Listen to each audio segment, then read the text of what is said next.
morning, everybody. Welcome back to another episode of Hot Mess Life Coach, Season 3, Episode 9. This is the show for people trying to get it together while the world seems to be falling apart. It only seems that way because, in fact, we are undergoing a massive transformation of human consciousness, and I want to be a part of that, and you're probably here listening to this or watching this because you want to be a part of that too.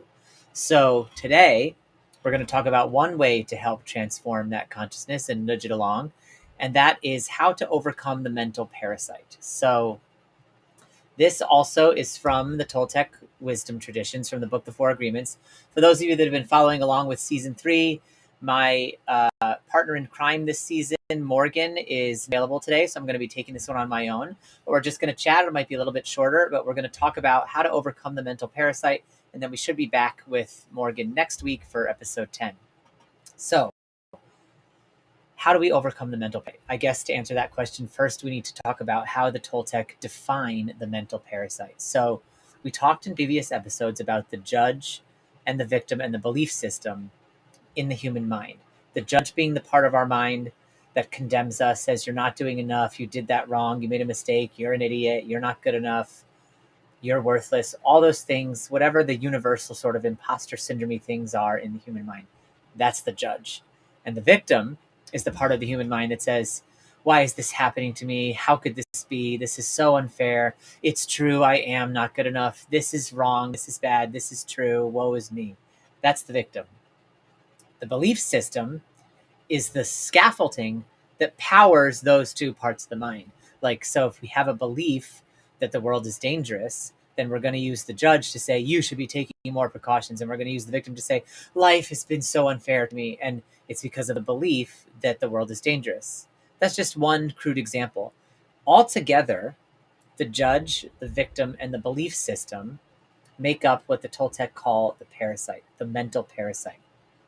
The belief system is anything and everything that you believe, whether it's good, bad, right, wrong, ugly, empowering, disempowering. It's your beliefs. It's not wrong or bad to have a belief system. We all have one.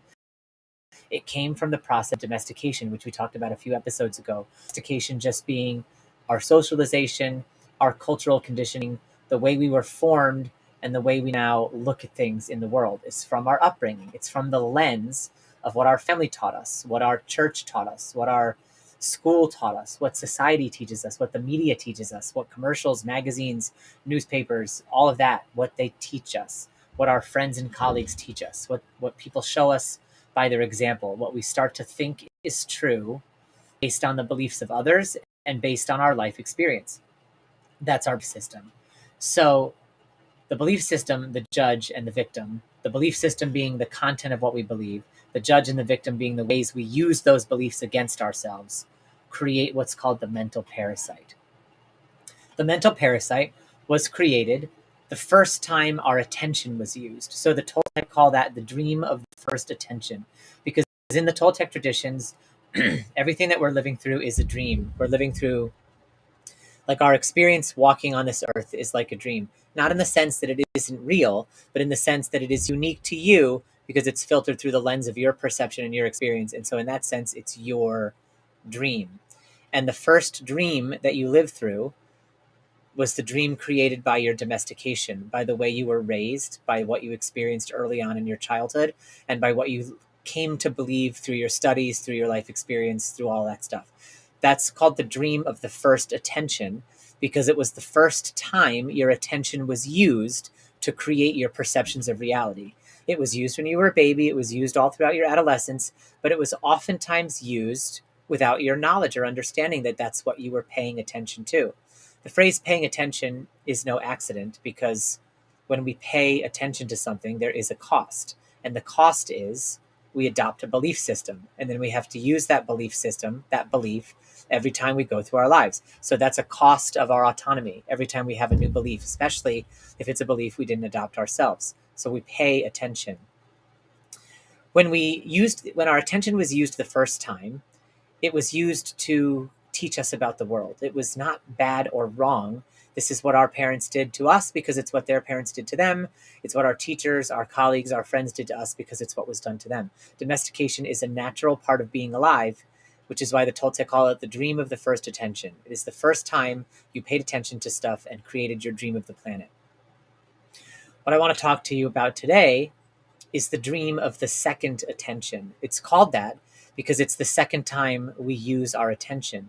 And this time we use our attention through self awareness to pay attention to the beliefs that we hold, the beliefs that we have, the beliefs that come from culture, childhood, and upbringing.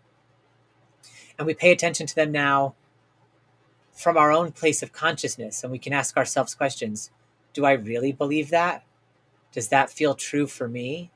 Is that just a conditioned pattern from my parents? Or is that the way I want to show up in the world? Is that just a belief for my religion? Or is that the way I want to show up in the world? Is that just a belief from the media? Or is that something that truly feels resonant to me? So we pay attention to all the same beliefs, all the same conditioning that we received through the dream of the first attention, kind of without our knowledge or understanding because we were young and we were being raised. And now we pay attention the second time. It's called the dream of the second attention. Through this dream, through this paying attention the second time, we become aware of the beliefs we hold. And when we become aware of them, we can decide which ones don't resonate with us anymore and we can break them. So the belief that people should never cut me off in traffic can be replaced by the belief that I don't take anything personally, for example, which is the second agreement. So if we replace any of the little beliefs that we hold in our mind with one of the four agreements, be impeccable with your word, don't take anything personally, don't make assumptions, or always try your best, we can start to wiggle and liberate ourselves from the beliefs that no longer serve us. When we pay attention the first time, we do so with innocence. That's like a newborn baby, like when we're children. We're just paying attention with innocence because our minds are a sponge and we're absorbing and soaking up everything we can about the world. Even in the scientific research and literature, they talk about a newborn baby from early on until like age 6. They're just a sponge, absorbing, and taking in, mimicking, processing, conditioning. So there's nothing we can do about it. That's how the human mind works. We can't enter the world and not be conditioned. So it's innocent. That's the dream of the first attention. We do that with innocence. The second time through, we can bring wisdom to the table.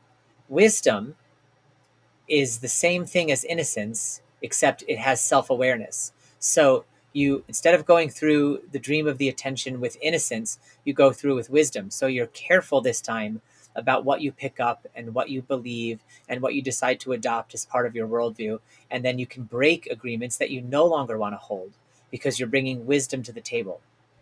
In the Toltec traditions, they call this being a warrior because you go to war with all of the beliefs and all of the limiting agreements that didn't come from you, that came from your conditioning, that no longer serve you. Now, I like the imagery of the warrior because it shows us to be resilient, to be strong, to be tough. The one thing where I think this image leaves a little to be desired is that we don't need to go to war with ourselves. It's not about being at war internally with like, because then you're just being the judge at war with the victim. So it's not that kind of war. It's like a warrior. They also use the analogy of like you're a panther and you're stalking your prey, and your prey are just those little beliefs that you didn't used to be aware of, that once you become aware of, you catch them with your second attention and you say, do I want this one anymore? Do I really want this one? Like,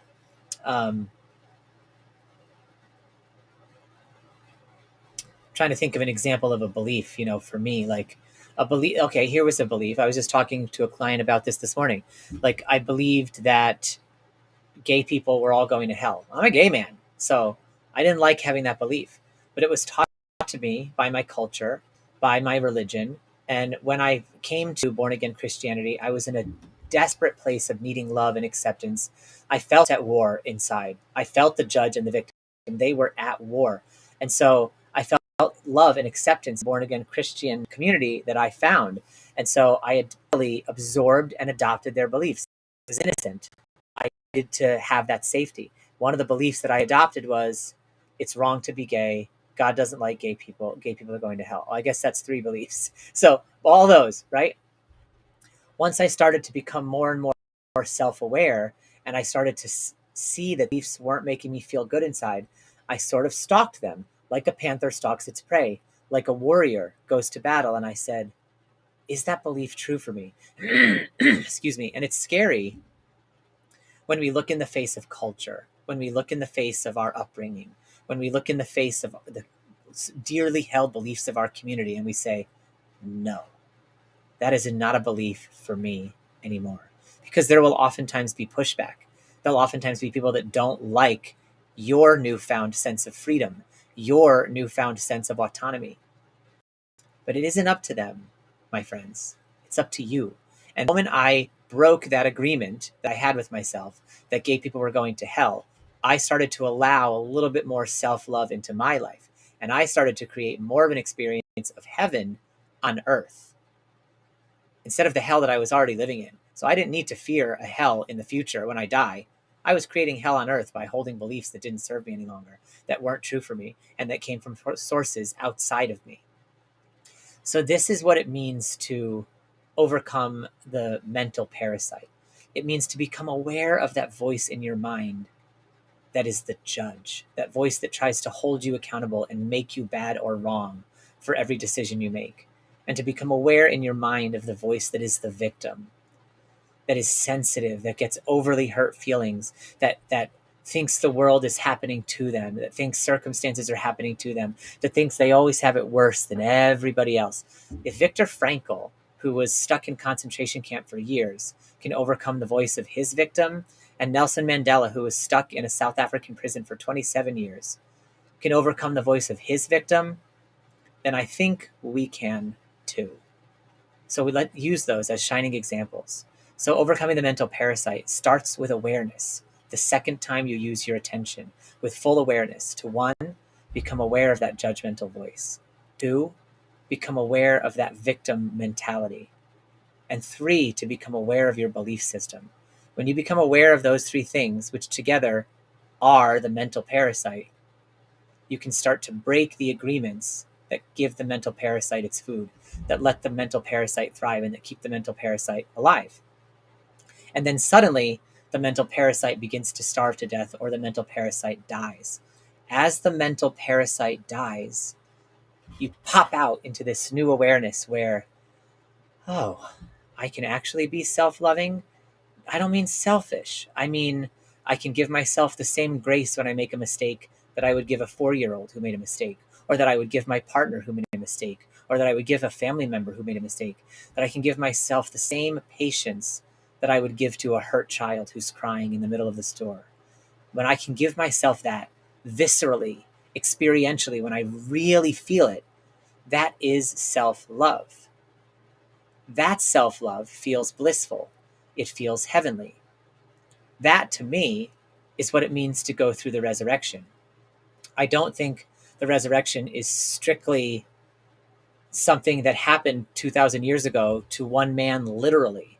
I think what the Bible is pointing to, what Jesus is pointing to, and what all of the mystical and ancient texts are pointing to is this ability that human beings have to create heaven on earth by following our nudges in our body and by having a connection to the divine, or to create hell on earth by following the thoughts and beliefs and ideas of the day and the dogmas of other people.